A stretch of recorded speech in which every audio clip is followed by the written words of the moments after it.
Tingala ka nga nung handod karon wala gihapon ka na monetize bisan sa star. Daghan na kay kag na-upload nga mga videos.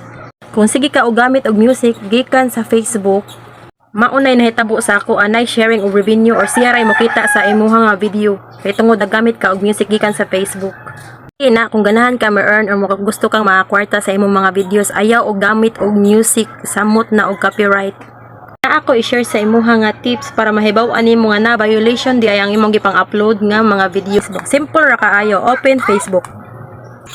Click Facebook, na kay pakit ang picture sa kilid sa right side, i-click nimo, scroll down, na kay makita ang help and support. I-click nimo ang help support, makita nimo ang support inbox, imo na i-click. After nimo ma-click, mo nimo gawas report about others and your alerts. Open report others, mo ni siya mo gawas. Na ako'y copyright issues. Ning gamit ko og music ani mao ni sayop na ako. Duha ni ka videos nga naay violation, nagbutang ko og music nga na copyright siya. Naay mga content creator nga nagamit og music, ang uban ana ila nagipang-edit ang music ana para dili ma-copyright.